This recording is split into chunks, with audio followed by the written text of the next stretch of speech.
ತುಂಬ ಸಿಂಪಲಾಗಿ ಬಟರ್ ಮೇಥಿ ಮಲೈ ಹೇಗೆ ಮಾಡೋದು ಅಂತ ತೋರಿಸ್ತಾ ಇದ್ದೀನಿ. ಚಪಾತಿ ಮತ್ತು ಪೂರಿಗೆ ಒಳ್ಳೆ ಕಾಂಬಿನೇಷನ್ ಆಗಿರುತ್ತೆ ಇದಂತೂ.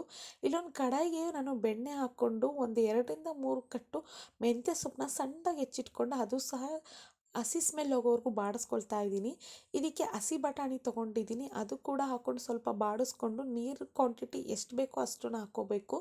ಇದಕ್ಕೇನು ಜಾಸ್ತಿ ನೀರು ಹಿಡಿಯೋದಿಲ್ಲ, ಹಸಿ ಬಟಾಣಿ ಆಗಿರೋದ್ರಿಂದ ಜಲ್ದಿ ಕೂಡ ಬೇಯುತ್ತೆ. ಇಲ್ಲಿ ನಾನೊಂದು ಬೆಣ್ಣೆ ಹಾಕ್ಕೊಂಡು ಅದಕ್ಕೆ ಒಂದೆರಡು ಲವಂಗ, ಹಾಗೆ ಒಂದು ಚಕ್ಕೆ, ಒಂದು ಚಕ್ರ ಮೊಗ್ಗು, ಸ್ವಲ್ಪ ಸೋಂಪು, ಹಾಗೆ ಬೆಳ್ಳುಳ್ಳಿ, ಶುಂಠಿ, ಒಂದೆರಡು ಹಸಿಮೆಣಸಿನ್ಕಾಯಿ, ಹಾಗೆ ಒಂದು ಹಿಡಿಯಷ್ಟು ಗೋಡಂಬಿ, ಹಾಗೆ ಒಂದು ಮೀಡಿಯಮ್ ಸೈಜಿನ ಈರುಳ್ಳಿ, ಇದಿಷ್ಟು ಕೂಡ ಬೆಣ್ಣೆಯಲ್ಲಿ ನೀಟಾಗಿ ಬಾಡಿಸ್ಕೊತಾ ಇದ್ದೀನಿ. ಇಲ್ಲಿ ಇನ್ನೊಂದು ಕಡಾಯಿಗೆ ಸ್ವಲ್ಪ ಬೆಣ್ಣೆ ಹಾಕ್ಕೊಂಡು ರುಬ್ಬಿರುವಂಥ ಮಸಾಲೆನ ಸೇರಿಸ್ಕೊಳ್ತಾ ಇದ್ದೀನಿ. ಇದಕ್ಕೆ ನಾನು ಜಾರಿಗೆ ಸ್ವಲ್ಪನೇ ನೀರು ಹಾಕ್ಕೊಂಡು ಸೇರಿಸ್ಕೊತಾ ಇರೋದು, ಜಾಸ್ತಿ ತೆಳುವಾದರೆ ಚೆನ್ನಾಗಿರಲ್ಲ.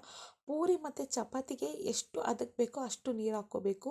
ಇದಕ್ಕೆ ರುಚಿಗೆ ತಕ್ಕಷ್ಟು ಉಪ್ಪು, ಒಂದು ಅರ್ಧ ಸ್ಪೂನಷ್ಟು ಗರಂ ಮಸಾಲ ಸೇರಿಸ್ಕೊಂಡ್ರೆ ಮುಗೀತು. ಇದೊಂದು 2-3 ಕುದಿ ಬಂದರೆ ಸಾಕು.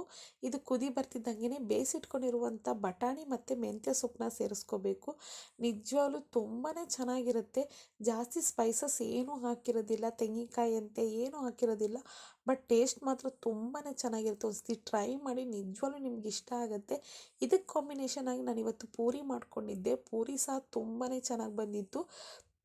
ಇದು ಚಪಾತಿಗೂ ಚೆನ್ನಾಗಿರುತ್ತೆ, ಪೂರಿಗೂ ಸಹ ಚೆನ್ನಾಗಿರುತ್ತೆ.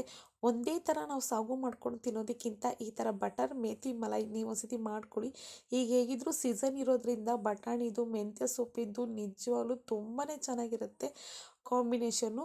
ನೀವು ಒಂದ್ಸತಿ ಟ್ರೈ ಮಾಡಿ. ಇನ್ನೂ ನನ್ನ ಚಾನಲ್ನ ಯಾರು ಸಬ್ಸ್ಕ್ರೈಬ್ ಮಾಡಿದ್ರೆ ನೋಡ್ತಿರೋ ಪ್ಲೀಸ್ ಸಬ್ಸ್ಕ್ರೈಬ್ ಮಾಡಿ.